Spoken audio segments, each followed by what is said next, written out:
नमो अरिहन्ताणं नमो सिद्धानं नमो आयर्यानं नमो वज्रायानं नमो लोये सवसाहुनं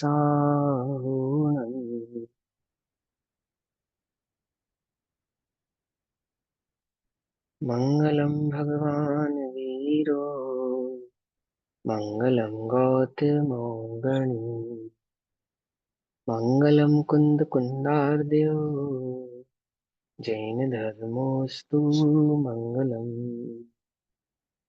सर्वमङ्गलमाङ्गल्यं सर्वकल्याणकारकम् प्रधानां सर्वधर्माणां जैनं जयतु शासनम् सर्वव्यापीकचिद्रूप स्वरूपाय परात्मने स्वोपलब्धिप्रसिद्धाय ज्ञानानन्दात्मने नमः।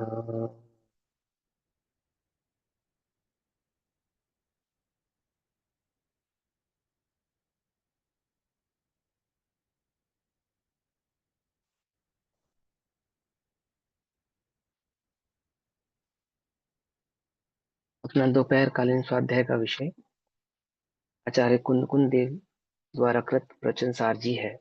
प्रवचन सार जी का स्वाध्याय हम सभी आचार्य अमृत चंद्र देव द्वारा तत्व प्रदीपिका तथा आचार्य जयसेन द्वारा रचित तात्पर्य वृत्ति टीका के आधार से कर रहे हैं। गाथा नंबर 32 तक का अभी तक हमने स्वाध्याय किया, जिसका तात्पर्य यह है कि ज्ञान में ज्ञेय पदार्थ अर्थात ज्ञान ज्ञेय पदार्थों के अनुसार परिणमित होता नहीं है। ज्ञेय भिन्न है, ज्ञान भिन्न है, दोनों भिन्न भिन्न पदार्थ अपने अपने अनुसार परिणमित होते हैं, परंतु ज्ञान ज्ञेयों को जानता है और ज्ञेय ज्ञान में झलकते हैं।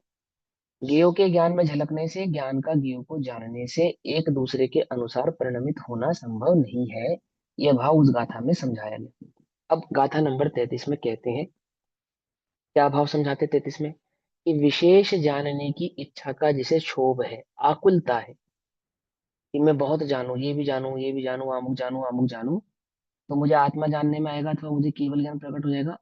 अन्य अन्य जो भावना से जो बहुत जानने की इच्छा रखने वाले जीव है ना। क्योंकि हमने केवल ज्ञान की महिमा कही कि केवल ज्ञान बहुत जानता है, अर्थात समस्त लोकालोक को जानता है, और समस्त लोकालोक को जानने पर भी आत्म भाव बाधित नहीं होता है, अर्थात आत्मा को जानना, उसकी अनुभूति, उसकी सहजता बनी रहती है।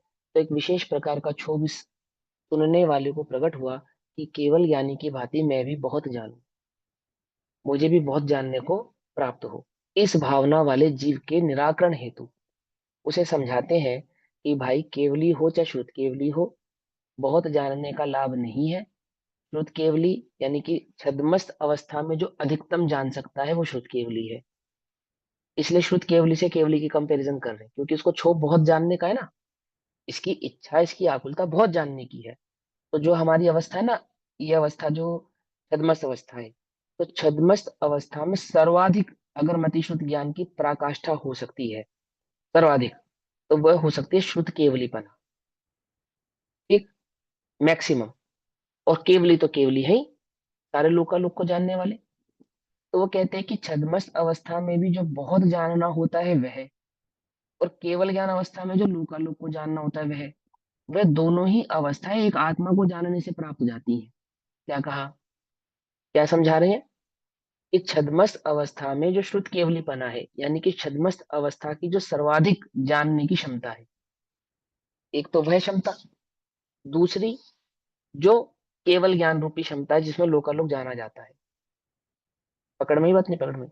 ये लोकालोक को जानना और छद्मस्त अवस्था का शुद्ध केवलीपना, ये दोनों ही भाव एक आत्मा को जानने से प्रकट हो जाते हैं। इसके लिए विशेष क्षोभ करने की तुझे आवश्यकता नहीं है, बहुत आकुलित होने की तुझे जरूरत नहीं है कि बहुत जानने पर मुझे आत्मा जानने पर आएगा। यहाँ कहते हैं कि एक आत्मा को जानने से ही शुद्ध केवलीपना भी प्रकट हो जाता है, और एक आत्मा को जानने से ही केवल ज्ञान भी प्रकट हो जाता है। इतना सरल काम है, ये समझा रहे हैं। ठीक है ना। गाथा पढ़ने से पहले गाथा का भाव हमें समझ में आना चाहिए, तो गाथा समझ में आएगी, है ना। तो देखो पहले 33 नंबर की गाथा में, अतः केवल ज्ञानी श्रुत ज्ञानिनो रविशेष दर्शनेन विशेष आकांक्षा शोभम शप्यति। क्या कहते हैं, अब केवल ज्ञानी को और श्रुत ज्ञानी को अविशेष रूप से दिखाकर, अर्थात दोनों में कोई विशेषता नहीं है ऐसा दिखाकर। किन दोनों में विशेषता नहीं है, श्रुत केवली में और केवली में कोई विशेषता नहीं है ना, ऐसा दिखाकर विशेष आकांक्षा के शोभ का क्षय करते हैं। शोभ का माने आकुलता का क्षय करते हैं, अर्थात उसका निरावरण, उसका उसका निराकरण करते हैं। ठीक, क्या कहते हैं, ब्रैकेट में डाला, अर्थात केवल ज्ञानी में और श्रुत ज्ञानी में अंतर नहीं है, और ऐसा बतलाकर विशेष जानने की इच्छा के क्षोभ को नष्ट करते हैं। जो बहुत जानने की इच्छा है, विशेष जानने की इच्छा है, अधिक जानने की इच्छा है, उसकी आकुलता को क्या कर देते हैं, उसकी आकुलता को नष्ट कर देते हैं। कि मुझे द्वादश अंक का ज्ञान होगा तो आत्मा का ज्ञान होगा, अथवा मुझे बहुत अधिक वस्तु स्वरूप को जानना हो तो बहुत बहुत बहुत विशेष मुझे जानना पड़ेगा, तो मेरा केवल ज्ञान प्रकट होगा। तो कहते हैं केवल ज्ञानी हो भाई, चाहे श्रुत ज्ञानी हो, श्रुत केवली हो, श्रुत ज्ञानी नहीं श्रुत केवली हो, वे दोनों के दोनों एक आत्मा को जानने से ही भाव को प्रकट कर जाते हैं। ये भाव इस गाथा में समझेंगे। अब गाथा का पाठ हम पढ़ेंगे और गाथा की टीका भी पढ़ेंगे, लेकिन गाथा और गाथा की टीका पढ़ने से पहले गाथा का भाव और विशेष हमें समझ में आए, उसके लिए हम क्या करेंगे, देखो सबसे पहले देखो पेज नंबर 83 है, गाथा नंबर 33 है, 33 नंबर की गाथा है। तत्व प्रदीपी का टीका और तात्पर्य वृत्ति टीका, ये दोनों टीकाएं हैं। सभी लोग अटेंशन हो जाए, अटेंशन प्लीज, ध्यान से थोड़ा सा उपयोग के अटेंशन लेकर, क्योंकि वो भाव समझाना है ना मुझे, तो आपको वो भाव पकड़ में भी आना चाहिए तो आप समझ पाओगे। एक बात ध्यान से समझना, मैं ऐसा कह इसलिए नहीं कह रहा हूं कि मैं दो ग्रंथों के बीच में या जिनवाणी के दो भावों के बीच में कंपैरिजन कर रहा हूँ, लेकिन मैं फिर भी एक बात विशेषता से कहना चाहता हूँ, अन्यथा नहीं लेना मेरी बात को, है ना। रिकॉर्डिंग भी हो रही है इस वजह से भी मैं कह रहा हूँ। समय सार जी की गाथाओं में थोड़ा बहुत उपयोग आपका फ्लक्चुएट होता भी है ना, तो अगली गाथा पढ़ के पिछली गाथा का भाव समझा जा सकता है। लेकिन प्रवचन सार जी में ऐसा नहीं है। प्रवचन सार जी में पिछली गाथा अगर नहीं समझी है तो अगली गाथा समझ में नहीं आ सकती। क्या कह रहा हूँ, समझे। अगली गाथा पढ़ के पिछली गाथा का भाव समझा जा सकता है, लेकिन प्रवचन सार जी में पिछली गाथा समझे बिना अगली गाथा नहीं समझी जा सकती। इसीलिए थोड़ा सा अटेंशन होकर आपको इसका स्वाध्याय करना चाहिए, इसको समझना चाहिए। ठीक, देखो क्या कहते हैं, गाथा पढ़ने से पहले टीका की अंतिम लाइन पढ़ेंगे। तत्व प्रदीपी का टीका, गाथा नंबर 33, अंतिम लाइन, अलम विशेष आकांक्षा शोभेण स्वरूप निश्चलई रेवावस्थियेते। अर्थात क्या अर्थ है इसका हिंदी में, विशेष जानने की आकांक्षा के क्षोभ से बस हो, रुक जाओ, ठहर जाओ।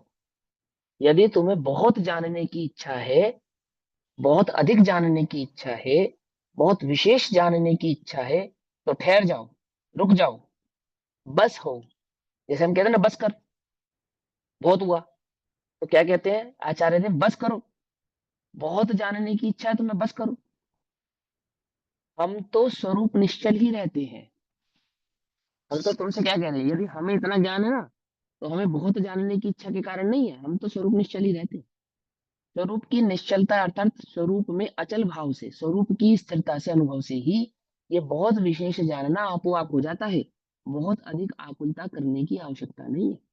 एक बात, अब देखो गाथा नंबर 33 को जो तात्पर्य वृत्ति में गाथा नंबर 34 हो जाती है, इसकी अंतिम लाइन पढ़ो।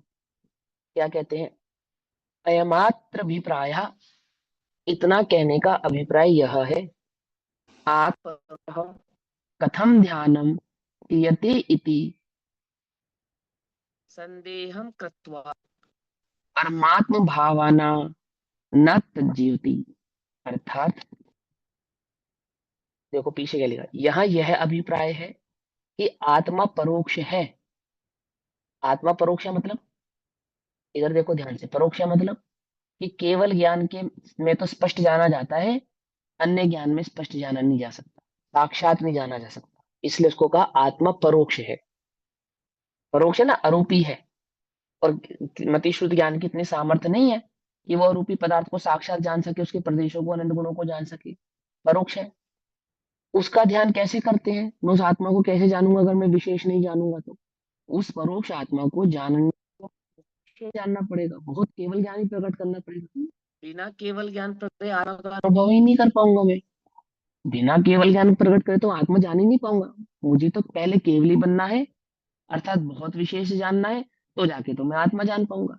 यदि तेरी ऐसी मान्यता है, इस प्रकार के संदेह करके परमात्मा की भावना नहीं छोड़नी चाहिए। अर्थात इस प्रकार का यदि तुझे संदेह हो गया है, तो तुझे आत्मानुभव की भावना को छोड़ना नहीं चाहिए। क्यों छोड़ना नहीं चाहिए? क्योंकि हम तुझे टीका में समझा रहे हैं ये बात। क्या समझाएंगे? कि तुझे यदि बहुत विशेष जानने की आकुलता है, तो चाहे केवली हो और चाहे शुद्ध केवली हो, चाहे केवली हो चाहे शुद्ध केवली हो, विशेष जानने की आकांक्षा दोनों को ही नहीं है। दोनों समान रूप से एक आत्मा का ही वेदन अनुभव करते हैं। तुझे भी वही करना चाहिए। उसी के आधार से तुझे शुद्ध केवलीपना भी प्रकट होगा, और उसी के आधार से तुझे केवलीपना भी प्रकट होगा। ये समझा रहे हैं गाथा नंबर 33 के अंदर। समझ आई बात? अब इसकी टीका पढ़ेंगे तो और विस्तार से समझ में आएगा। और आगे सुनो, अंतिम शुद्ध केवली का नाम क्या है? भद्रबाहु। भद्रबाहु। हम्म, तो यहाँ तो कह रहे हैं आचार्य कुंद भी शुद्ध केवली है, वो तो स्वयं को आचार्य भी अमृतचंद्र देव भी शुद्ध केवली है। बोला है, बिल्कुल। और इतना ही नहीं, गुरुदेव को भी शुद्ध केवली कह रहे हैं। चौथे गुण स्थान हैं? वर्ती भी लिखा है, बिल्कुल। हाँ, सबको। तो हमें क्या छल नहीं ग्रहण करना यहाँ पे, और क्या भाव हमें समझ में आना चाहिए कि अध्यात्म में सम्यक दृष्टि को श्रुत केवली कहा जाता है, परंतु वास्तव में श्रुत ज्ञानी को ही श्रुत केवली कहते हैं। अर्थात जो द्वादशांग का पाठी होता है, उसको श्रुत केवली कहते हैं। तो आगम में दोनों विवक्षाएं। कोई ये समझे कि सम्यक दर्शन यानी आत्मा को जानने भर मात्र से, या सम्यक दर्शन प्रकट हो जाने मात्र से, या मुनि धर्म प्रकट हो जाने मात्र से, छठे सातवें गुण स्थान हो जाने मात्र से सभी जीव शुद्ध केवली हो जाते हैं। यदि आचार्य कुंद देव शुद्ध केवली होते, शुद्ध केवली का मतलब अगर द्वादशांग के पाठी होते, तो उन्हें आवश्यकता थी क्या कि मंदिर भगवान के समुचरण में जाने की? बोलो, शंका कैसे रह जाती वहां पर? कोई शंका नहीं रह जाती, क्योंकि शुद्ध का जो शुद्ध केवली होते हैं, अर्थात द्वादशांग के पाठी होते हैं, उन्हें तत्व संबंधी इस प्रकार की शंकाएं उत्पन्न नहीं होती है। होती ही नहीं है ना, क्योंकि वो द्वादशांग के पाठी है। और फिर आगम का यह वचन कि अंतिम शुद्ध केवली भद्रबाहु स्वामी, तो वह बात भी झूठी हो जाएगी। इसका अर्थ तो यह निकलेगा कि अंतिम सम्यक दृष्टि भी भद्रबाहु स्वामी थे, उनके बाद कोई सम्यक दृष्टि नहीं हुआ। यदि सम्यक दृष्टि ही शुद्ध केवली है और शुद्ध केवली का पना सम्यक दर्शन पना है, तो दो बातें विफल हो गई ना। या तो सम्यक दृष्टि सभी द्वादशांग के पाठी हो गए, या तो ये अर्थ निकलेगा, या फिर अंतिम सम्यक दृष्टि भी भद्रबाहु स्वामी थे, उनके बाद कोई और दूसरा सम्यक दृष्टि नहीं हुआ। क्यों? क्या तुम्हें तारतम्यता से आगम का सही प्रकार से विचार करने पर यह अर्थ निकल कर आएगा? कि ऐसा अर्थ तो निकल कर नहीं आता है, ऐसा वचन तो आगम का नहीं है। तो फिर वहां अंतिम श्रुत केवली भद्रबाहु स्वामी को कहा जा रहा है, और यहाँ प्रत्येक आत्मज्ञानी को श्रुत केवली कहा जा रहा है। तो भैया छल ग्रहण नहीं करना। आगम में शुद्ध केवली पना जो द्वादशांग का पाठी है, उसी को नाम प्राप्त है, अर्थात द्रव्य शुद्ध और भाव शुद्ध। ऐसे द्वादशांग का पाठी द्रव्य शुद्ध प्लस आत्मज्ञान पूर्वक ही वो द्वादशांग प्रकट होता है ना, द्वादशांग का पाठी होता है, यानी कि द्रव्य शुद्ध पना प्रकट होता है। तो जो द्रव्य श्रुत के साथ होते हैं, वास्तव में तो श्रुत केवली उपाधि उन्हीं को है, उन्हीं को प्राप्त है। तो भी आगम में अध्यात्म की अपेक्षा से प्रत्येक सम्यक दृष्टि को श्रुत केवली, अरे भैया श्रुत केवली नहीं केवली भी कहा जाता है। केवली हम कहते सिद्ध कहा जाता है। कह रहे कहाँ कहा है सिद्ध? कि क्यों दृष्टि मुक्त को मुक्त नहीं कहा? 31वें नंबर की गाथा में जितेंद्रिय जिन हाँ, कहा है, चौथे गुण स्थान जितेंद्र में। जिन कहा है। हाँ, जितेंद्र जिन कहा है ना? देखो ध्यान से समझना सभी लोग, है ना? कोशिश करो इधर उधर की गाथा याद मत करो अभी। अभी ये भाव को पकड़ना सीखो ने। सुई में धागा पिरोना है तो उपयोग को थोड़ा स्थिर करना पड़ेगा, है ना? हाँ, तो क्या कहते हैं कि वो जो सम्यक दृष्टि है, जिसको आत्म का अनुभव प्रकट हुआ है, ऐसे आत्म अनुभवी जीव को अध्यात्म की भाषा में श्रुत केवली छोड़ो मुक्त सिद्ध ही कह दिया जाता है। दृष्टि मुक्त ही मुक्त है ऐसा कह दिया जाता है। मुक्त है माने सिद्ध, दृष्टि मुक्त ही मुक्त है अर्थात सम्यक दृष्टि ही मुक्त है। हम तो यहाँ उसको मात्र श्रुत केवली कह रहे हैं। श्रुत केवली कह रहे हैं का अब यहाँ श्रुत केवली कहने का क्या अभिप्राय है भैया? फिर यह है कि वो जो द्वादशांग है ना, द्वादशांग द्रव्य श्रुत, उस टोटल द्वादशांग का अभिप्राय यही तो है कि जीव अपने आत्म भाव, अपने आत्म स्वरूप को पहचाने, अपने आत्मा का अपने आधार से अपने में अनुभव करे। क्या द्वादशांग का आधार इससे अधिक कुछ और है? क्या द्वादशांग आपसे इससे अधिक और कुछ कहना चाहता है? क्या द्वादशांग आपको एक द्रव्य दूसरे द्रव्य का करता है यह बतलाना चाहता है? या मिट्टी का तेल बना देना चाहता है, या तेल का पानी बना देना चाहता है, इस प्रकार की विद्या सिखाना चाहता है? ऐसा तो नहीं है ना कि सोना चांदी की विद्या तुम सीख जाओ, हवा में उड़ना सीख जाओ, आदि आदि भाव सीख जाओ, ऐसा तो नहीं है। पूरे द्वादशांग का सार इतना ही है। कितना सार है? कि आप अपने आत्मा को जाने, उसका अनुभव करें। और यदि आपने उस आत्मा को जान लिया है, उसका अनुभव कर लिया है, तो बस आप द्वादशांगी के पाठी हो गए ना। हो गए आप द्वादशांग के पाठी, बस सार इतना ही तो था। पूरे द्वादशांग का सार यही था कि आप अपने आत्मा को जाने, पहचाने, उसका अनुभव करें। वो आपने कर लिया। तो बस हम इसी रीति से आपको द्वादशांगी अर्थात श्रुत केवली कहते हैं। परंतु ऐसा छल ग्रहण नहीं करना कि प्रत्येक आत्मज्ञानी को द्वादशांग का ज्ञान हो जाता होगा। वो द्रव्य श्रुत वाली भावना जो है वो अलग है, क्योंकि वहां अंतिम श्रुत केवली भद्रबाहु थे, तो अंतिम श्रुत केवली भद्रबाहु ही थे। प्रत्येक सम्यक दृष्टि श्रुत केवली नहीं है। उसको उपाधि जो श्रुत केवली पने की प्रकट हुई है, वो एक अपेक्षा से कही गई है, और वह अपेक्षा एकमात्र आत्मा की अनुभूति है, अन्य कुछ और नहीं। क्लियर है बात? है ना? और एक बात समझेंगे कि वो जो श्रुत केवली पना है, अर्थात जो द्वादशांग का ज्ञानी पना है, वो स्वर्ग के देवता को भी होता है, इंद्र को, है ना? और किसको होता है? स्वर्ग के देवता के अपेक्षा के अलावा जन्म से ही तीर्थंकरों की होता है, जन्म से ही। और अन्य बाकी जीवों में एकमात्र मुनिराजों को होता है और किसी को नहीं होता। और उन मुनिराजों में भी जो 8वें गुण स्थान को प्राप्त कर चुके हैं, ऐसे मुनिराजों को होता है, सभी मुनिराजों को होता नहीं है। आती है बात समझ में? नहीं समझ में आती है? सभी मुनिराजों को नहीं होता है। जिन्होंने 8वें गुण स्थान को प्राप्त किया है, ऐसे मुनिराजों को ही होता है। समझ में आ गई बात? जन्म से होने वाला तो इंद्र है, उधर सो धर्मेंद्र, जो जन्म से हुआ। 16वें स्वर्ग के और अहिमिंद्र आदि हो गए, 5 अनुत्तर विमान आदि के जो देवता हो गए वो हो गए। और इधर तीर्थंकर का जीव हो गया ग्रस्त अवस्था में, चौथे गुण स्थान में जिनको हुआ। बाकी अन्य सभी जीवों में मुनिराज ही हो, वो भी जिन्होंने 8वें गुण स्थान को प्राप्त किया हो, उन्हीं को वो शुद्ध केवलीपना प्रकट होता है। अन्य जीवों को शुद्ध केवलीपना प्रकट होता नहीं है। पकड़ में आती है बात? है ना?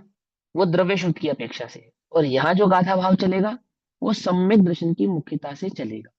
और सम्यक दर्शन की मुख्यता में भी मात्र सम्यक दर्शन की मुख्यता नहीं है, यह शुद्धोपयोग की मुख्यता है। अर्थात छठे सातवें गुण स्थान वाले मुनिराजों की चर्चा है। आप तारतम्यता से, किसी अपेक्षा से, क्योंकि आप वस्तु स्वरूप को पढ़ते हैं, जानते हैं, समझते हैं, चौथे गुण स्थान वाले को भी काउंट कर सकते हैं, हमें आपत्ति नहीं है, आचार्यों को भी आपत्ति नहीं है।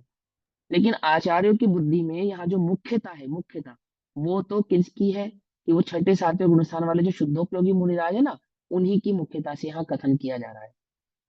यहाँ गृहस्थ आदि की मुख्यता से कथन करने का उनका अभिप्राय ही नहीं है। ऐसा सहज प्रवृत्ति मुनिराजों की होती है। तो रोज आंटी आपको कुछ कहना है? चलो, अब हम गाथा गल, पाठ पढ़ते हैं। गलती से ऑन हो गया। कोई बात नहीं, कोई बात नहीं। गाथा पाठ पढ़ते हैं। गाथा नंबर 33, 33 नंबर की गाथा, पेज नंबर 83। आठवां गुण स्थान मतलब छपक श्रेणी वाले को, उपशम श्रेणी वाले को भी हो सकता है।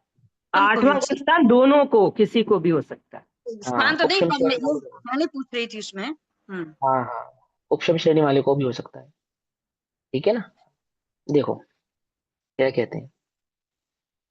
जो ही सुदेन विजान दी, अपाणम जान गम सहावेण, तम सुद केवली मिसणो, भणंति लोय पद्दिवयरा।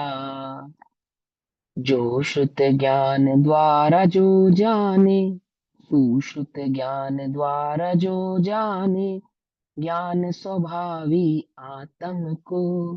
सुश्रुत ज्ञान मतलब कि कुश्रुत ज्ञान भी होता है क्या? जी हाँ। जो मति श्रुत ज्ञान है, मति श्रुत श्रुत ज्ञान है ना। देखो पहले तो श्रुत ज्ञान किसको कहते हैं वो समझो। जो सुन के प्राप्त हो उसको श्रुत ज्ञान कहते हैं। ठीक। अब यहाँ सुन के प्राप्त हो उसे श्रुत ज्ञान कहते हैं, इसका अभिप्राय क्या है, इसका तात्पर्य क्या है, वो ध्यान से समझना पड़ेगा। जगत में तो बहुत सारी चीजें हम सुन के सीखते हैं। काम भोग बंधन कथा भी तो सुन के ही सीखते हैं, क्या वो भी श्रुत ज्ञान है? यहाँ उसको कुश्रुत कहते हैं। पकड़ में ही बात नहीं? पकड़ में है ना, ध्यान से समझना। अर्थात के श्रुत ज्ञान जो उपाधि प्राप्त है, वो पहली बात तो केवली कथित जो जिन वचन है, जो आगम है, जो मुक्ति का स्वरूप है, द्वादशांग है, सिर्फ उतने भाव को श्रुत ज्ञान की उपाधि प्राप्त है। आगम में जब श्रुत ज्ञान कहा जाता है ना, तो श्रुत ज्ञान कहने का अभिप्राय क्या होता है? तो तीन प्रकार के अभिप्राय होते हैं। पहला तो होता है व्यंजनार्थ। व्यंजनार्थ का मतलब होता है इस लोक में जितना भी वर्ण आदि का ज्ञान आपको हुआ है, इस लोक में जो भी ज्ञान आपको प्राप्त हुआ, उस सारे के सारे ज्ञान को श्रुत ज्ञान कहते हैं। आपको गाड़ी चलाने का ज्ञान प्राप्त हुआ, आपको गाड़ी बनाने का ज्ञान प्राप्त हुआ, आपको मोबाइल चलाने का ज्ञान प्राप्त हुआ, मोबाइल बनाने का ज्ञान प्राप्त हुआ, चलने का ज्ञान प्राप्त हुआ, उठने का, बैठने का, खाने का, पीने का, नए नए विविध व्यंजन बनाने का, आदि आदि जो भी ज्ञान प्राप्त हुआ, लिखने का, पढ़ने का, Hindi English math science Gujarati Punjabi, जो भी ज्ञान आपको प्राप्त हो रहा है इस जगत के अंदर, ये सारा का सारा ज्ञान श्रुत ज्ञान कहलाता है। ये तो हुआ व्यंजनार्थ, है ना। फिर व्यंजनार्थ के बाद होता है शब्दार्थ। उसका मतलब क्या हुआ? शब्दार्थ का मतलब है कि जितना जो जो भी आप सीख कर अपने जीवन में उपलब्ध कर पाए। सीखा तो बहुत कुछ, लेकिन सब कुछ आपने उपलब्ध नहीं किया। सीखा तो आपने बहुत कुछ है, जाना तो आपने बहुत कुछ है, सुना तो आपने बहुत कुछ है, लेकिन बहुत कुछ सुनने के बाद भी जो आपकी धारणा में चला गया, वो धारणा के ज्ञान को श्रुति ज्ञान कहते हैं। इस जगत में कितनी सारी बातें आपको सिखाई गई, समझाई गई, पढ़ाई गई, बहुत सारी बातें आपके समक्ष रखी गई, लेकिन सारी की सारी तो आपको याद नहीं है, सारी की सारी तो आपके जीवन में काम नहीं आ रही है, सबकी सब तो आपकी बुद्धि में बैठी नहीं है। तो वो शब्दार्थ की अपेक्षा से उसको भी श्रुत ज्ञान कहते हैं। लेकिन आगम की अपेक्षा से श्रुत ज्ञान किसको कहते हैं? उभयार्थ। उभयार्थ अर्थात आगमार्थ। आगम में श्रुत ज्ञान उसको कहते हैं कि भगवान के ज्ञान में जो द्वादशांग का ज्ञान वर्णित हुआ है, वो पूरा का पूरा द्वादशांग श्रुत ज्ञान कहलाता है। अर्थात जो भगवान की वाणी को सुनकर प्राप्त हुआ, गणधरों को के द्वारा जो बोधित गया ज्ञान है, वह कहाँ से आया है? कि भगवान की वाणी को सुनकर आया है, ऐसा कहा जाता है। वो जो जो जो द्वादशांग का ज्ञान है, वो भगवान की दिव्य ध्वनि में खिरा है, दिव्य ध्वनि में आया है भगवान की। तो भगवान की दिव्य ध्वनि खिरी और भव्य जीवों ने सुनी। तो जिन्होंने सुनकर प्राप्त किया क्या? वो भगवान के द्वारा बतलाया गया मार्ग, उसको श्रुत ज्ञान कहते हैं। अब गणधरों ने जिन्होंने इसकी रचना की है, उन गणधरों ने तो सुनकर ही प्राप्त किया था ना। तो उन्होंने परिभाषा क्या बनाई श्रुत ज्ञान की? जो सुनकर प्राप्त हो उसे श्रुत ज्ञान कहते हैं, ये परिभाषा बनी। लेकिन हमें तो पढ़ के प्राप्त हो रहा है, हमें तो सुन के प्राप्त नहीं हो रहा। हम तो शास्त्र आदि के माध्यम से पढ़ रहे हैं ना, पढ़ रहे हैं, पढ़ा रहे हैं। हम तो साक्षात केवली के मुख से सुन नहीं रहे हैं। तो भी परंपरा से इसको श्रुत ज्ञान नाम प्राप्त हो रहा है। इस वचन को, इस आगम को क्यों प्राप्त हो रहा है? क्योंकि ये आगम कहाँ से आए हैं? कहाँ से आए? वो दिव्य ध्वनि का सार है ये, वो भगवान के कहे गए मार्ग का सार है ये। इसलिए इनका नाम परंपरा से श्रुत ज्ञान पड़ गया। पकड़ में आई बात? समझ में आती है ना बात?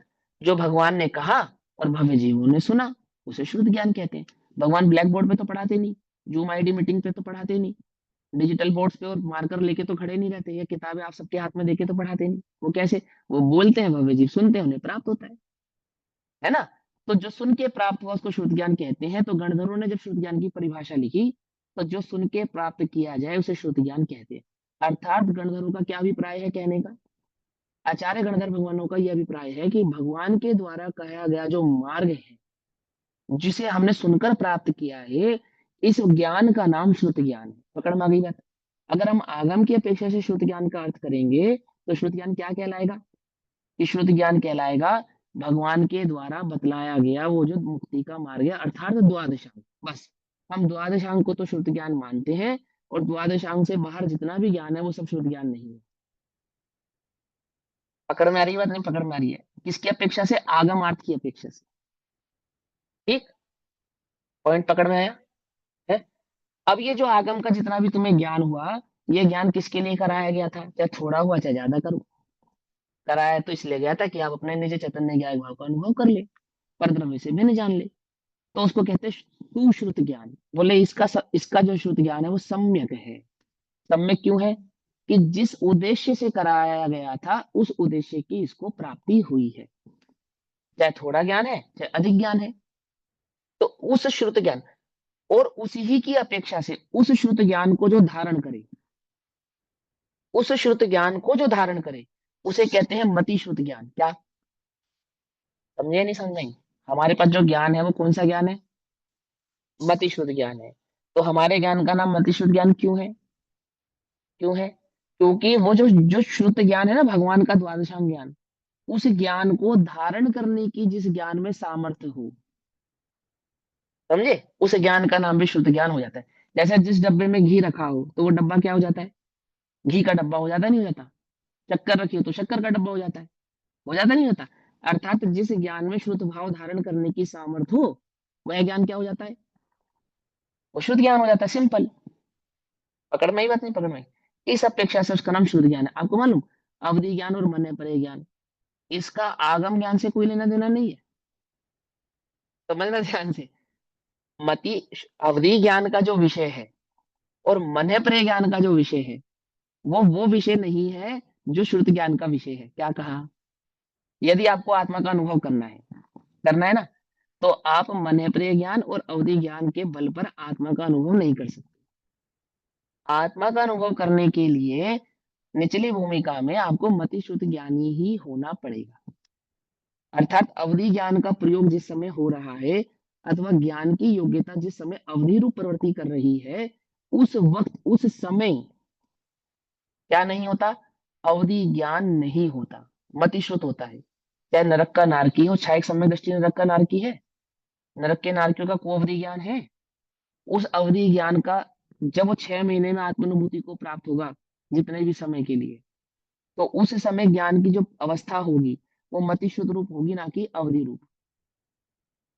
वो जो स्वर्ग के देवता हैं, हर छायक सम्यक दृष्टि है, 6 महीने में आत्मा का अनुभव कम से कम करना ही पड़ेगा ना, करते ही है, नियम से होता है ना, सहजता से। तो वह देवता जिस समय आत्मानुभूति करते हैं, कितने समय के लिए करते हैं? मध्यम अंतर मुहूर्त के लिए करते हैं। मध्यम अंतर मुहूर्त काल तक जितनी देर आत्मानुभूति होती है उतनी देर तक अवधि ज्ञान का प्रयोग नहीं होता, सहजता से नहीं होता। क्योंकि अवधि ज्ञान और मन प्रेय ज्ञान जो मुनि राजों को होता है, उसमें आत्मानुभूति होती नहीं है। पकड़ में आई बात? नहीं पकड़ में? समझ पा रहे इस बात को? इसीलिए उस मति श्रुत ज्ञान का नाम भी मति श्रुत क्यों पड़ा? क्योंकि श्रुत ज्ञान का सार जब प्रकट होता है, अर्थात आत्मानुभव, तो वह उसी मति श्रुत में प्रकट होता है। इसीलिए अब बोलो, 4 ज्ञान 5 ज्ञान की अपेक्षा से केवल ज्ञान तो महान है ही, परंतु इन 4 ज्ञानों में महान कौन सा ज्ञान है? तो कहेंगे मति श्रुत। समझ रही बात? और वो मति श्रुत में प्राप्त है या नहीं है? है? ये कहते हैं ना भैया शुद्ध छोटा ज्ञान मोटा की ज्ञान। कौन सा ही हाँ, केवल ज्ञान है। एक एक एक एक, एक, हाँ हाँ अवधि और बोलो। मन परे तो केवल पुद्गल के बारे में ही जानते हैं, जानते इसलिए हैं, उनमें अनुभूति उनका हो ही विषय नहीं आरोपी सकती। हाँ, नहीं पुद्गल। सकती। हाँ, आरोपी वृतार्थ आत्मभाव को पहचानते जानते नहीं। आती है बात समझ में ये बात या नहीं समझ में आती है? कितना गजब ज्ञान तुम्हें प्राप्त है, और तुम्हें अवधि ज्ञान कितना विशेष लगता है। और मन है परिज्ञान वो दूसरे के मन की बात जान लेते हैं। हम कह रहे लोकल लोग जानने की सामर्थ्य है मतिश्रुत में, मालूम क्या? देखो सुनो, एक बात और सुनो। मतिश्रुत ज्ञान के तुरंत बाद केवल ज्ञान होता है। मतिश्रुत के बाद यदि अवधि हो जावे तो केवल ज्ञान नहीं हो सकता। मतिश्रुत की प्रवृत्ति के बाद यदि मन पर्याय ज्ञान हो जावे तो केवल ज्ञान नहीं हो सकता, अपितु गुण स्थान और गिर जाते हैं। क्या? मालूम या नहीं मालूम? मन पर्याय ज्ञान और अवधि ज्ञान का प्रयोग छठे गुण स्थान में होता है, छठे के ऊपर के गुण स्थानों में इनका प्रयोग नहीं होता है। समझे? अर्थात क्या कहा? मति श्रुति ही केवल ज्ञान रूप परिणमित होता है, अन्य ज्ञान केवल ज्ञान रूप परिणमित नहीं होते, ऐसा कहा है। तो बोलो तुम्हारे पास महान ज्ञान उपलब्ध है या नहीं है? क्या समझते हो तुम अपने मतिशुद्ध ज्ञान को? हल्का ज्ञान समझते हो और मन त्रय ज्ञान को विशेष ज्ञान समझते हो। तो मूर्ख हो, तुम्हें यही नहीं मालूम। बोलो क्या ताकत जिसके पास है केवल ज्ञान प्रकट करने की, वो महान हुआ ना। और जो तुम्हारा उल्टा गुण स्थान गिरा दे वो महान हुआ। बोलो। तो तुम्हें लगता है अरे दूसरे के मन की बात जान लेते, वाह भाई वाह, ऐसा ज्ञान कब धन्य सो अवसर पाऊं, जब ऐसा ज्ञान मैं पाऊं कि दूसरे के मन की बात जान जाऊं। है, इसमें कोई विशेषता नहीं है, ये समझो आप। क्या कहते हैं उसको? श्रुत ज्ञान नाम प्राप्त हो, मति श्रुत ज्ञान को, है ना। सुन के प्राप्त हो श्रुत ज्ञान कहते हैं उसलिए, और जो श्रुत के भाव को धारण करने की सामर्थ्य वाला हो, तो ऐसे ज्ञान को श्रुत ज्ञान कहते हैं। इसीलिए हमारे ज्ञान का नाम मति शुद्ध ज्ञान है, क्योंकि इसमें सामर्थ्य है। उस भाव को जो केवली कथित श्रुत है ना, उसके भाव को धारण करने की सामर्थ्य है ना इस ज्ञान में, इसलिए इसका नाम मति शुद्ध ज्ञान है। ये बात समझ आई? अब इस गाथा को जब और पढ़ेंगे, हम डिटेल में पढ़ेंगे, तो एक विशेष बात और जानने में आएगी आपको। क्या? कि वो जो सम्यक दर्शन का विशेष शुद्ध ज्ञान वो मति शुद्ध में ही प्रकट होता है। तो क्यों होता है, किस अपेक्षा से होता है, वह भाव भी आपको समझ में आएगा। हालांकि ज्ञान ज्ञान है, न मति है, न श्रुत है, न अवधि है, न मन पर है, न केवल है। तो भी ज्ञान में एक योग्यता है, उस योग्यता का नाम मति, श्रुत, अवधि, मन पर और केवल है। पकड़ में? बात नहीं पकड़ में? जैसे बच्चा क्या है, पुरुष क्या है, प्रौढ़ता क्या है, वृद्धता क्या है, एक ही जीव है ना। जो कभी बच्चा है, फिर युवा हुआ, फिर प्रौढ़ हुआ, फिर वृद्ध हुआ, जीव तो वो एक ही है। पर उसकी योग्यता, बच्चा है तो बचपना उसकी योग्यता है, वो युवा हुआ तो युवा उसकी अवस्था, उसकी योग्यता है, फिर वो प्रौढ़ हुआ तो वह उसकी अवस्था, उसकी योग्यता, और फिर वो क्या हुआ, वृद्ध हुआ तो वृद्धता उसकी अवस्था अथवा उसकी योग्यता है। ऐसे ही एक ज्ञान की अवस्था या उसकी योग्यता समझाई जाती है मति, श्रुत, अवधि, मनप्रय और केवल के भेद से। ज्ञान तो वो एक ही है, ज्ञान में भेद नहीं है, लेकिन उस ज्ञान की जो परिणति है, उसकी जो योग्यता है, उसकी जो प्रवृत्ति है ना, उसकी जो विषय वस्तु जानने की योग्यता है, समझने की जो योग्यता है, उस अपेक्षा से उस ज्ञान में मति, श्रुत, अवधि, मनप्रय और केवल के भेद किए जाते हैं। जिसमें यदि कोई विशेष है तो कौन सा है? तो वह भी मति श्रुत है निचली अवस्था में, और केवल तो केवल है ही। केवल माने मात्र ज्ञान की संपूर्ण अवस्था रूप जो प्रवृत्ति है, जो उसकी परिणति है, जो उसकी साक्षात्कारता है, या जो उसकी सामर्थ्य है, तो वह केवल ज्ञान तो है ही, संपूर्णता उसकी। पकड़ में ही बात? किन्हीं जीवों को ऐसा भ्रम है कि जीव क्रम से बढ़ता हुआ, यानी कि मतिश्रुत, फिर अवधि, फिर मनप्रिय और फिर केवल ज्ञान, ऐसा होता होगा। तो ऐसे होता नहीं है। आई बात समझ में? ऐसे नहीं होता। मतिश्रुत ज्ञान ही केवल ज्ञान रूप परिणमित हो जाता है। पकड़ में आती है बात, है ना। तो यहाँ जब कहा सुश्रुत ज्ञान द्वारा जो जाने, अर्थात जो श्रुत ज्ञान था ना, भगवान द्वारा वर्णित श्रुत ज्ञान, उस श्रुत ज्ञान का जो सार था, आत्मानुभूति, उस आत्मानुभूति को जिस ज्ञान ने प्रकट कर लिया है, उस ज्ञान का नाम क्या हो गया? श्रुत तो वो था ही, लेकिन अब वो सुश्रुत हो गया। श्रुत क्यों था? क्योंकि उसमें सामर्थ्य थी उस श्रुत ज्ञान को समझने की, इसलिए तो हम उसको श्रुत कहते थे। लेकिन सामर्थ्य के साथ साथ उसने उसके भाव को भी प्रकट कर लिया है, तो वही श्रुत क्या हो गया? सुश्रुत हो गया है, सुश्रुत हो गया है। सामर्थ्य होने पर भी प्रकट नहीं किया था, इसीलिए उसे कुश्रुत कह रहे थे। देखो भैया, किसी के भी घर में कुपुत्र जन्मता है, सुपुत्र जन्मता है, या पुत्र जन्मता है? बोलो भैया, जन्म कौन लेता है? पुत्र जन्म लेता है, सुपुत्र जन्म लेता है, या पुत्र जन्म लेता है। अब उसके कारनामे में उसे कुपुत्र और सुपुत्र बना देते हैं, सिंपल सी बात है ना। ऐसे ही श्रुत ज्ञान का जो कारनामा है? वो उसे कुश्रुत और सुश्रुत नाम प्राप्त कराता है। आत्मानुभव प्राप्त करे तो वो श्रुत ज्ञान सुश्रुत कहलाता है, आत्मानुभूति नहीं करे तो वही श्रुत ज्ञान कुश्रुत कहलाता है। सिंपल। पकड़ में ही बात है, तो वो श्रुति ही। वो और सु, ये भाव तो उसके कारनामे पर, उसे उसकी योग्यता पर उसे प्राप्त हुआ है। तो हम जिस सुपुत्र की बात कर रहे हैं, अर्थात जिस सुश्रुत ज्ञान की बात कर रहे हैं, वह सुश्रुत ज्ञान है जिसने शुद्ध ज्ञान का आधार बनाकर, अर्थात केवली बढ़िनम, केवल ज्ञान, आगम, भगवान के द्वारा बतलाया गया जो जिन धर्म जिन मार्ग है, उस श्रुत ज्ञान को आधार बनाकर इस श्रुत ज्ञान में उस श्रुत ज्ञान का भाव प्रकट कर लिया है। पकड़ में ही बात? इस श्रुत ज्ञान में उस श्रुत ज्ञान का आधार बनाकर क्या कहा? आगम का अवलंबन, युक्ति, आगम का सेवन, युक्ति का अवलंबन, ऐसे ही कहा ना। तो भगवान के द्वारा बतलाया गया जो मार्ग था, उस श्रुत ज्ञान को बना अपनाकर, और जो प्राप्त था इस श्रुत ज्ञान में, उस श्रुत ज्ञान का भाव प्रकट कर लिया है, अर्थात सम्यक दर्शन प्रकट कर लिया है। इसीलिए इस प्रवर्त श्रुत ज्ञान को हम सुश्रुत ऐसा कहते हैं। क्लियर? चलो आगे चलते हैं, क्या कहते हैं? सुश्रुत सुश्रुत ज्ञान द्वारा जो जाने, ज्ञान स्वभावी आत्म को, लोक प्रकाशक ऋषिगण उसको। ओहो, लोक प्रकाशक ऋषिगण मतलब कौन है ये? केवली भगवान। लोक को प्रकाशित करने वाले, अर्थात लोकालोक को जानने वाले, वो जो केवली भगवान है। लोक प्रकाशक ऋषिगण उसको कहते श्रुत केवली हो, है? उसको श्रुत केवली कहते हैं। श्रुत केवली माने श्रुत ज्ञान का जो भाव था उसको उसने धारण कर लिया। पकड़ में बात? हमने जो जो श्रुत ज्ञान प्रकट किया था ना, जो द्वादशांग भाव प्रकट हुआ था, उस द्वादशांग के भाव को, उस द्रव्य श्रुत के भाव को इसने जान लिया है, उस आत्मा को जान लिया, उस सार को जान लिया, इसीलिए यह श्रुत ज्ञानी हो गया है। वो श्रुत ज्ञानी नहीं। कौन सा श्रुत ज्ञानी? वो द्रव्य श्रुत वाला द्वादशांग का पाठ्य श्रुत ज्ञानी नहीं, आत्मानुभूति के बल पे श्रुत ज्ञानी हो गया है, ऐसा। ठीक, चलो अब क्या कहते हैं? अन्वयार्थ, जो वास्तव में श्रुतेन, श्रुत ज्ञान के द्वारा। कौन से श्रुत ज्ञान के द्वारा?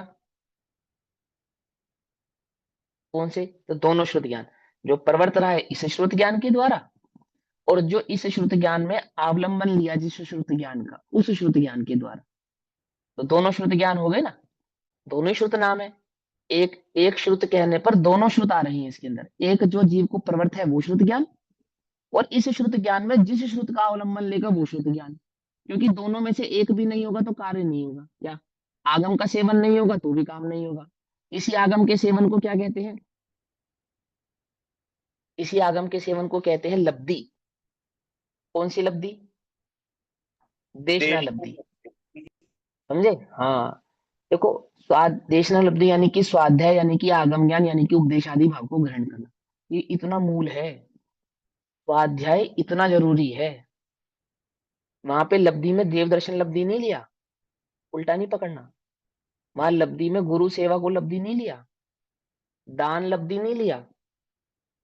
क्या कह रहे हैं? समझ में आ रही बात? नहीं समझ रही? उपवास लब्धि नहीं लिया, त्याग लब्धि नहीं लिया। कौन सी लब्धि ली? देशना लब्धि को लिया। देशना लब्धि वो तुम्हें देव से भी प्राप्त हो सकती है, उल्टा नहीं पकड़ना। वो तुम्हें मिथ्या दृष्टि से भी प्राप्त हो सकती है। क्या कह रहे हो भैया? हाँ, क्योंकि वो मिथ्या दृष्टि का वचन नहीं है, भले ही मिथ्या दृष्टि के माध्यम से कहा जा रहा है। समझे नहीं समझे? तुम जब कैसेट पे गुरुदेव का प्रवचन सुनते हो, तो कैसेट बोल रही होती है, स्पीकर बोल रहा होता है, या गुरुदेव बोल रहे होते हैं? है? कौन बोल रहा होता है?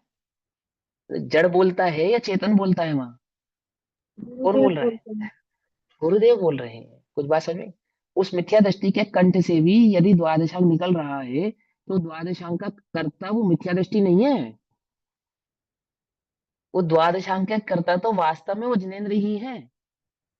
समझे? छल ग्रहण मत करना इस बात से कि नहीं नहीं भैया वो तो ज्ञानी के माध्यम से और सम्यक दृष्टि का उपदेश ही सहायक है, आदि आदि, हमने तो ऐसा पढ़ा है।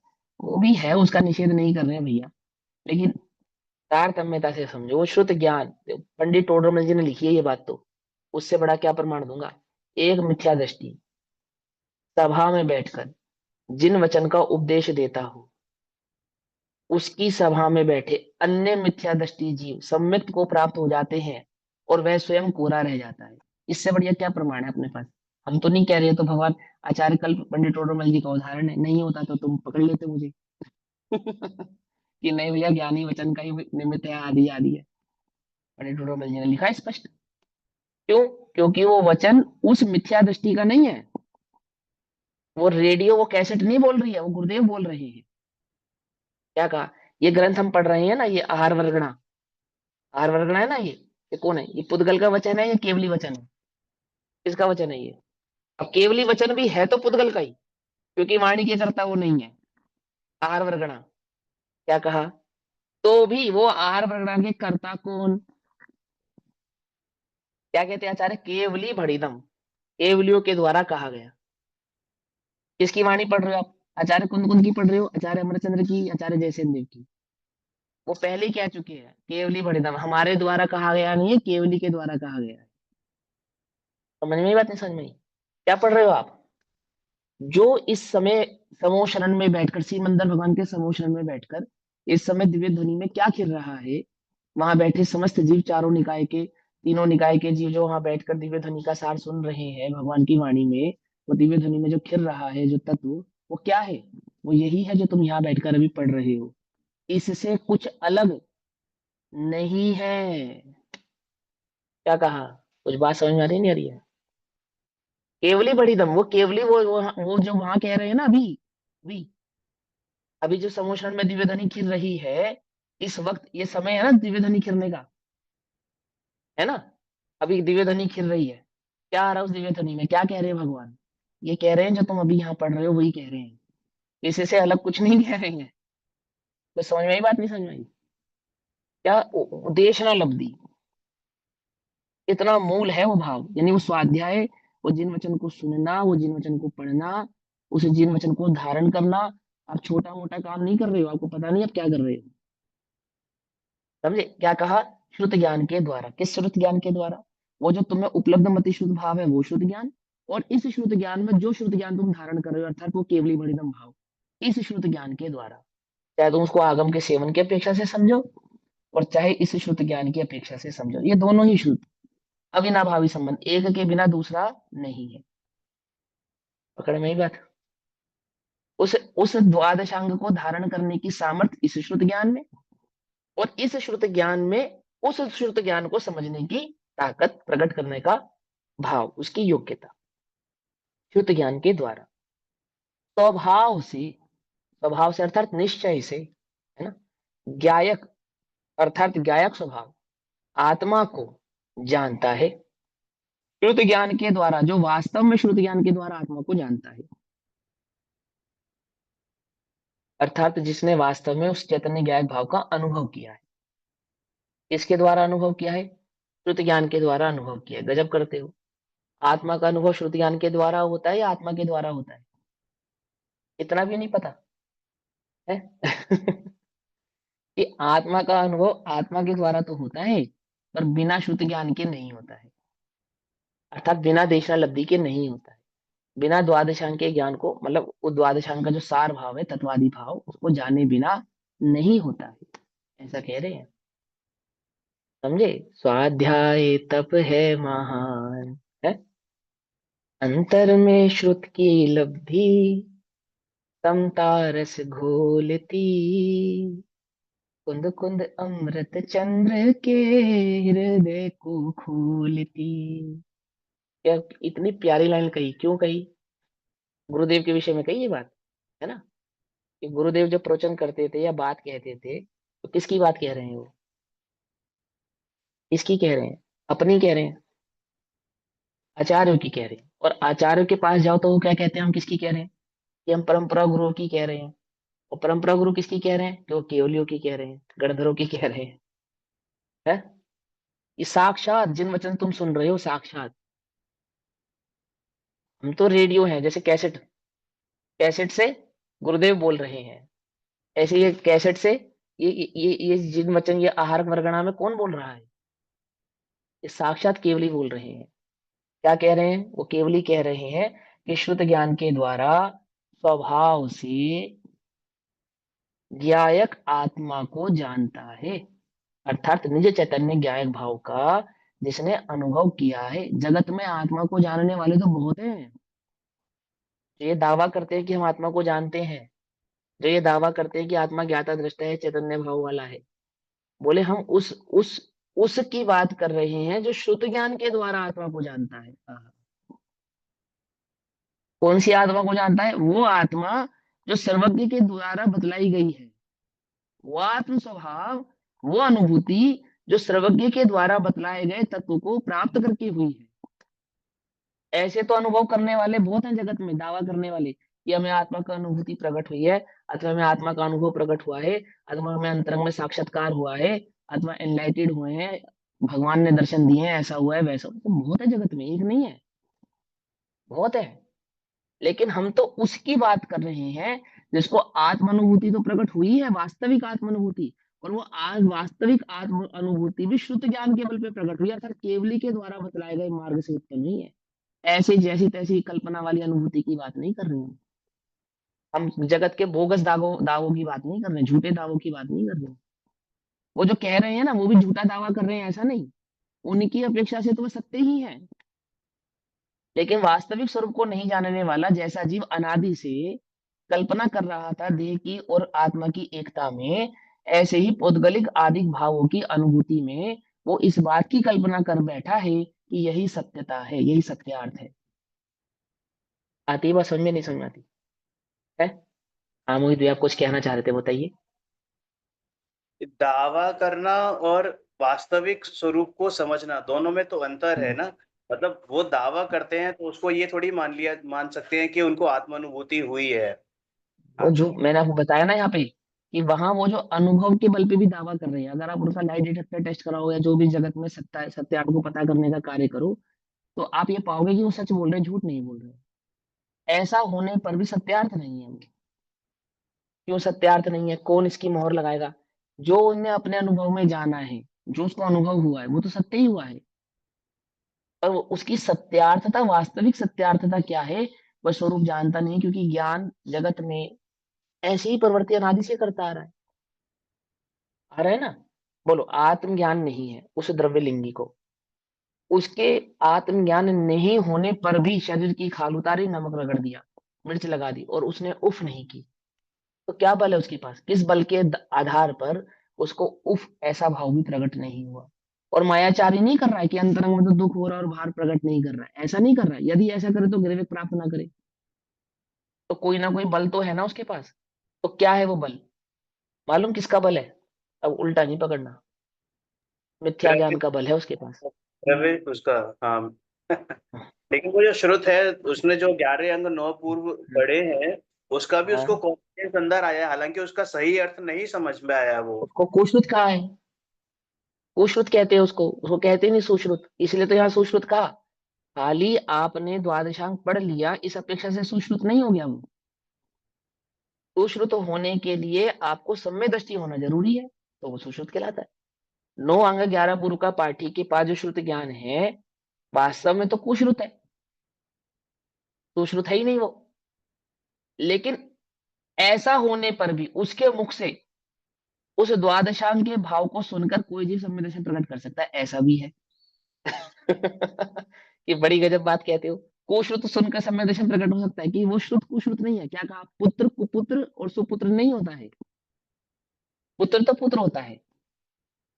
उसको कुपुत्र और सुपुत्र बना तो उसके कारनामे बना देते हैं, उसको समझे ना, उसकी प्रवृत्ति बना देती है। क्योंकि उस द्रव्य लिंगी का उपयोग पर से एकत्व भाव वाला है, तो उसके ज्ञान में झलकने वाला वो जो ज्ञान है, श्रुत ज्ञान, वो कुश्रुत कहला रहा है। समझे? एकत्व पर से है, बात गलत नहीं कह रहा है, एकत्व पर में है। और पर में एकत्व होने पर भी देखो उसको उफ नहीं है। संजलन कषाय की कितनी मंदता है। तो जगत में ऐसे आत्मानुभूति को कहने वाले तो जगत में बहुत है, और उनकी अपेक्षा से वे सत्यार्थ हैं, ऐसा उनको लगता है। पर हम तो ये कह रहे हैं, जो वास्तव में शुद्ध ज्ञान के द्वारा, अर्थात भगवान के द्वारा बतलाए गए मार्ग को, वास्तविक मार्ग को ग्रहण करके उस सम्य दर्शन यानी आत्मानुभूति को जो प्रकट करता है, जानता है, उसे लोक के प्रकाशक अर्थात लोकालोक को जानने वाले, लोक के प्रकाशक अर्थात लोक को जानने वाले ऋषिश्वर गण, ऋषिश्वर गण अर्थात जो ऋषियों में भी मुख्य हैं, तो ऐसे गणधर भी अथवा ऐसे केवली भगवान भी श्रुत केवलिम बढ़ंती श्रुत केवली कहते हैं। केवली भगवान उस जीव को, सम्यक दृष्टि उस आत्मानुभवी जीव को श्रुत केवली कहते हैं, ऐसा कहा। टीका पढ़ते हैं। जैसे भगवान, अब ये भी ध्यान से समझना इस टीका को, तभी टीका का भाव समझ में आएगा। अब यहाँ कंपैरिजन करेंगे उस सम्यक दृष्टि यानी कि जिसने आत्मा का अनुभव किया है उसको, और उन केवली भगवान से। इन केवली भगवान से, वो जो साक्षात लोकालोक को जानने वाले हैं, उन केवली भगवान से। इसकी तुलना कर रहे हैं उस सम्यक दृष्टि जीव की तुलना कर रहे हैं जिसने आत्मा का अनुभव प्रकट किया है, जो छद्मस्त है। छद्मस्त केवली ज्ञान के अनंतवे भाग जितना ज्ञान मात्र है, छद्मस्त के पास जो ज्ञान है अनंतवे भाग जितना। अभी केवल ज्ञान का स्वरूप अभी आगे की गाथाओं में आएगा, तब आपको और विशेष समझ में आएगा। तीन भाव वाला उसको कहेंगे त्रिगण, तीन भाव धारण करने वाला, अर्थात भूत भविष्य और वर्तमान तीनों को एक साथ जानने वाला, ऐसा कहेंगे। और वहां भूत भविष्य वर्तमान को एक साथ जानने का तात्पर्य क्या है, मतलब क्या है, तुम्हारी कल्पना से भी कितना परे है वो सोच नहीं पाओगे आप, समझे। लेकिन वो स्वरूप समझाएंगे, स्वरूप समझाएंगे। कैसा समझाएंगे देखो, सुनिए। ये पहले यहाँ समझते हैं। जैसे भगवान, भगवान अर्थात वे केवल ज्ञानी। पहला विशेषण, युगपत परिणमन करते हुए। क्या कह रहे हैं, युगपत परिणमन करते हुए। थोड़ा सा डिस्ट्रैक्ट कर लूंगा आपको, देखो पीछे आ जाओ, छोड़ दो इसको। पेज नंबर 84 की दूसरे नंबर की लाइन पढ़ो, उसी प्रकार। पेज नंबर 84 की दूसरी लाइन पढ़ो, उसी प्रकार। मिल गई सबको। उसी प्रकार हम भी क्रमशः परिणमित होते हुए। हम कैसे परिणमित हो रहे, क्रमशः। केवली कैसे परिणमित हो रहे, युगपद। अंतर समझ में आया नहीं आया, क्या कह रहे हैं। हम तुम्हारी तुलना किनसे कर रहे हैं, तुम तो जानते हो क्रमशः, वो जान रहे हैं युगपद। कुछ समझ में आ रही है तुम्हें बात, नहीं समझ में आ रही है, ये छोटी बात नहीं है। तुम्हारे जानने में तो इतना इतना प्रॉब्लम है कि एक को जानोगे और एक को नहीं जानोगे। क्या कहा और केवली के साथ क्या है कि वो सबको जानेंगे, एक को भी नहीं छोड़ेंगे, और एक ही समय में जानेंगे और आत्मा का अनुभव भी करेंगे। कुछ बात समझे। यहाँ तो कह रहे हैं युगपद, जो युगपद जानते हैं वैसा वो जान रहा है जो क्रमशः जानता है, ये कहेंगे। इस अपेक्षा से, आत्म अनुभव की अपेक्षा से। अब समझना ध्यान से। थोड़ा सा समय लग रहा है तो आप ये मत समझना कि भैया गाथा आगे बढ़ाओ, ठीक है, क्योंकि ये तुम्हें नहीं समझ में आएगी तो आगे की बात समझ में नहीं आएगी। इसलिए मैं चाहता हूं कि तुम इसको अच्छे से, एकदम नींव तुम्हारी मजबूत हो जाए, है ना। देखो क्या कहती है।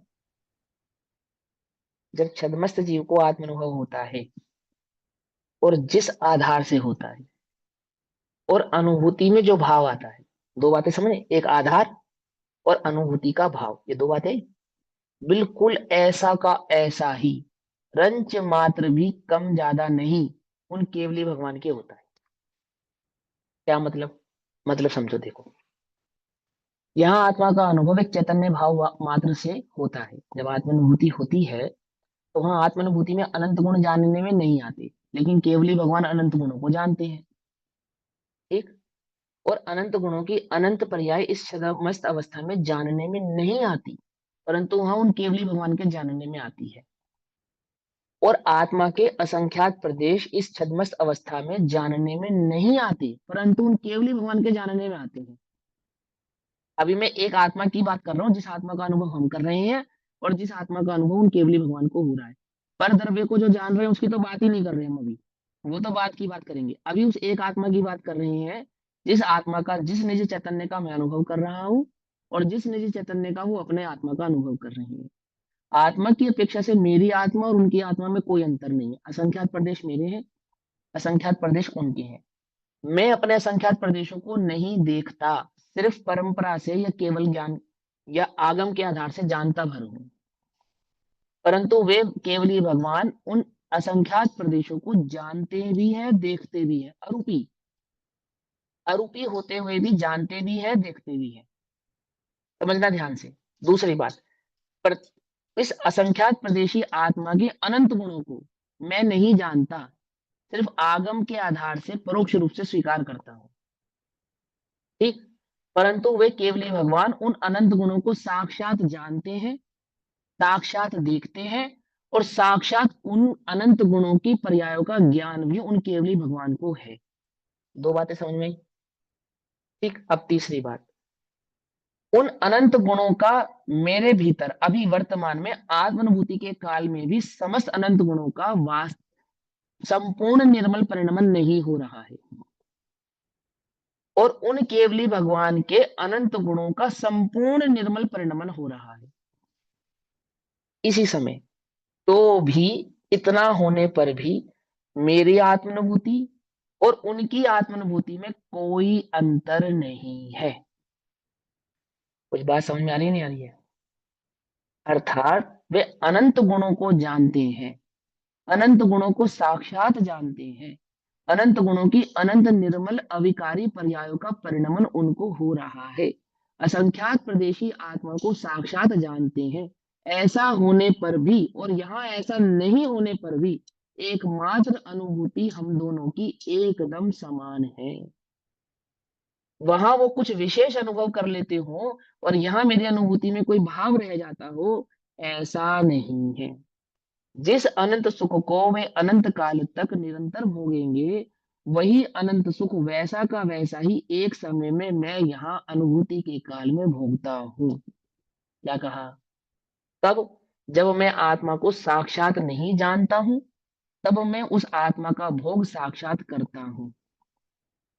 और वे आत्मा को साक्षात जानते हैं तो भी उनकी अनुभूति में कोई विशेषता आती नहीं है। कुछ बात समझ में आई या नहीं समझ में आई? ऐसा उन केवली भगवान का अनुभव और यहाँ मेरा अनुभव एक समान है। चैतन्य भाव मात्र ज्ञायक का अनुभव मैं करता हूं, चैतन्य मात्र ज्ञायक भाव का अनुभव वे करते हैं। वे प्रतिक्षण अनंत सुख को अनंत काल तक भोगेंगे और उस अनंत सुख की कणिका को एक समय में मैं यहाँ भोगता हूँ। उस एक समय के सुख में आत्मानुभूति का काल जितना देर उनका रहा और जितना देर मेरा रहा, उनका तो अनंत काल तक रहेगा, परंतु मेरा तो मध्यम अंतर मुहूर्त मात्र तक रहा। लेकिन जो सुख मैंने भोगा उससे कुछ विशेष केवलियों ने नहीं भोगा है, भोग नहीं सकते। क्या कहा? ऐसा ही इस अनुभव का स्वभाव है। कोई बात समझ में आई? तुम्हें नहीं समझ आई? क्या कहते हैं? वो शुद्ध केवली और वो केवली में कोई अंतर नहीं है। वो जो भोग रहे हैं और यहाँ तू जो भोगेगा या भोग रहा है या भोग चुका है, उस सुख में, उस आत्मना के वेदन में उनके और तेरे कोई अंतर नहीं है। क्या फर्क पड़ता है कि वे केवली है और तू शुद्ध केवली है? कोई फर्क नहीं पड़ता, ये कह रहे। और फिर अगली गाथा में कहेंगे ये श्रुत है ना, इसको हटा दो, और केवली है ना, इसको भी हटा दो। या तो केवली केवली रखो, दोनों ही केवली है, या दोनों ज्ञानी है, ऐसा रखो, ऐसा समझेंगे, ऐसा भाव समझेंगे। देखो क्या कहते हैं, पहले यहां समझते हैं। जैसे भगवान युगपत परिणमन करते हुए अर्थात समस्त लोकालोक को एक साथ जानते हुए और उसी ही समय इस निज चैतन्य ज्ञायक भाव का अनुभव करते हुए इस निज चैतन्य ज्ञायक भाव को जानते हुए, इतना अर्थ है इस युगपत का। इतना अर्थ है इस युगपत का। इतना भाव तुम्हें जब युगपत शब्द कहें तो इतना भाव ख्याल में आना चाहिए। कितना? समस्त लोकालोक, समस्त लोकालोक के द्रव्य गुण पर्याय भाव, उसी ही समय निज चैतन्य ज्ञायक भाव का अनुभव, अपने अनंत गुण, अनंत प्रदेश, अनंत गुणात्मक आत्मा का एकत्व, ये सब उस एक समय में, उस एक ही काल में, काल भेद नहीं, अनुभूति भेद नहीं, तो भी द्रव्य भिन्नता, द्रव्य भेदता उस भाव में प्रकट है। जानने में भेद नहीं, उसी समय पर को भी जान रहे हैं, उसी समय स्व को भी जान रहे हैं। भेदा भेद भाव से समस्त लोकालोक को जान रहे हैं और इस आत्मा को भी जान रहे हैं। इतना भाव है इस युगपद शब्द का। इस पर जोर क्यों दे रहा हूं? क्योंकि ये अभी समझ लो, क्योंकि आगे और विशेष समझाना है, इसलिए अभी इतना याद कर लो। युगपद कहते ही इतनी बात बुद्धि में आनी चाहिए, आनी चाहिए।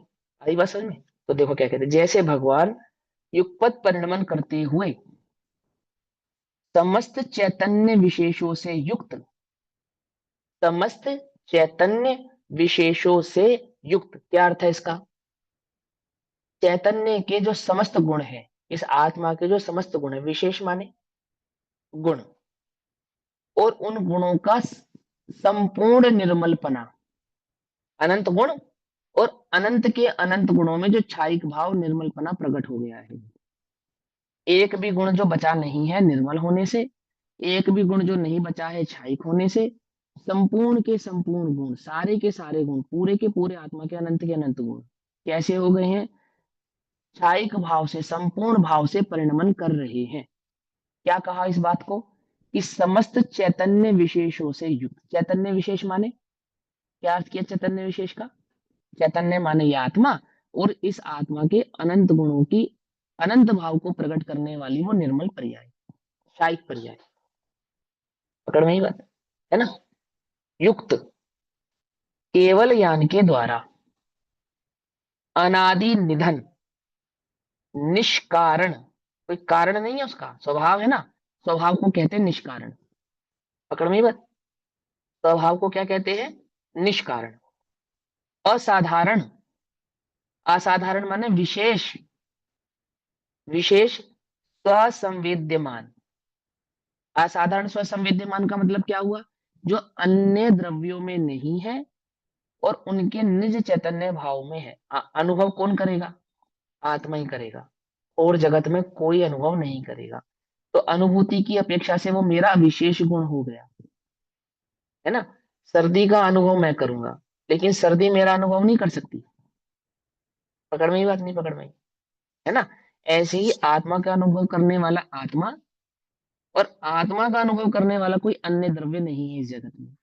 परंतु अन्य द्रव्य को जान भी सकता हूँ, देख भी सकता हूँ, उनके समस्त लोकालोक, उनके समस्त गुण, द्रव्य गुण पर्याय भावों को मैं जान सकता हूँ, समझ सकता हूँ। तो क्या कहा उसकी अपेक्षा से? कि असाधारण स्वसंवेद्यमान चैतन्य सामान्य जिसकी महिमा है। आहा, इतना जानने के बाद भी चैतन्य सामान्य का जो अनुभव करते हैं, विशेषों का अनुभव करते हैं क्या? कि नहीं। अनंत गुणों का अनुभव करते हैं क्या? कि नहीं। अनंत गुणों को जानते हैं, अनुभव चैतन्य का करते हैं। अनंत गुणों का परिणमन क्षायिक भाव वाला है, अनुभव चैतन्य भाव मात्र का करते हैं। कुछ बात समझ में आ रही है, नहीं आ रही है? जानते तो इतना है, प्रकट तो इतना है, प्रस्तुत तो इतना है, परंतु अनुभव चैतन्य सामान्य भाव का करते हैं। यानी इस छद्मस अवस्था में जब तुम्हें अनुभूति होगी तो चैतन्य सामान्य भाव की ही होगी, अनंत गुणों की नहीं होगी। और केवलियों को भी जो अनुभूति है वो अनंत गुणों की नहीं है, उल्टा नहीं पकड़ना। वो चैतन्य की अनुभूति को ही अनंत गुणों की अनुभूति कहा जाता है। हेलो? वहां ज्ञान की, सुख की, दर्शन की, वेद की कोई अलग अलग अनुभूति करते हो ऐसा नहीं है। वो समस्त के समस्त गुण चैतन्य प्रतिभास मात्र है, इससे अधिक कुछ नहीं है। चाहे वो सुख हो, चाहे वो आत्मा कहो, ज्ञान कहो, दर्शन कहो, वीर्य कहो, जो कहो उसको, चैतन्य प्रतिभास मात्र रूप है और कुछ नहीं, इससे अधिक कुछ नहीं। एक तो क्या कहते हैं? चैतन्य सामान्य जिसकी महिमा है, अर्थात जो अखंड है, अखंड भाव से अनुभव में आता है, तथा जो चेतक स्वभाव से एकत्व होने से, अर्थात चेतक स्वभाव से अर्थात चैतन्य स्वभाव से अखंड होने से, एकत्व होने से, एक चैतन्य स्वभाव मात्र होने से, उस आत्म भाव से कुछ अलग नहीं होने से, पकड़ में आई बात? नहीं पकड़ में? होने से केवल अकेला शुद्ध अखंड है। आगे ना बात? चेतक स्वभाव होने से कैसा है? एक है, शुद्ध है, अखंड है। एक है माने भेद नहीं है, गुण द्रव्य का भी भेद नहीं है, दो द्रव्यों की अपेक्षा से तो दो है ही नहीं, परंतु एक द्रव्यों में भी अनंत गुणात्मक भावों का भी उसमें भेद नहीं है, अखंड है। और कैसा है? शुद्ध है। शुद्ध है माने जो स्वभाव से तो शुद्ध है ही, लेकिन केवली तो प्रकट भाव से भी शुद्ध है। समझे ये बातें? समझ? शुद्ध है। मुझे मालूम है समय हो गया, पर मैं लाइन पूरी करना चाह रहा हूं, ठीक है? ऐसे आत्मा को, ऐसे निज आत्मा को, निज आत्मा से निज आत्मा में अनुभव करने के कारण वे क्या हैं? वे केवली हैं। वे केवली क्यों है? एक तो उनको शायिक भाव प्रकट हुआ, अखंड आत्मा की ज्ञाता है, लोकालोक को जानते हैं, संपूर्ण भाव में शायिक भाव प्रकट करने के कारण, और निज चैत्य चैत्य ज्ञान भाव स्वभाव का अनुभव करते हुए वे केवली भगवान आत्मा का अनुभव कर रहे हैं, एक बात, प्लस इतने सारे विशेषणों से युक्त भी है। आत्मा की अनुभूति प्लस इतने सारे विशेषण, वे केवली है। अब हमारी बात करेंगे, कहेंगे उनमें और तुझमें आत्मा की अनुभूति तो कॉमन है, और उतने सारे विशेषणों में कुछ होंगे, कुछ नहीं भी होंगे, तो भी तू उनके समान है, क्योंकि अनुभूति तुम दोनों की समान हो रही है, ऐसा कहिए। बाकी चर्चा हम कल करेंगे, तब तक के लिए सभी को जय जिनेन्द्र। ओम नमः सिद्धेभ्यो। निज निधि निज में बताई, जहाँ अनंत पुकार। उसके लिए जिनवाणी माँ को वंदना शतबार। नमो हरिहंता।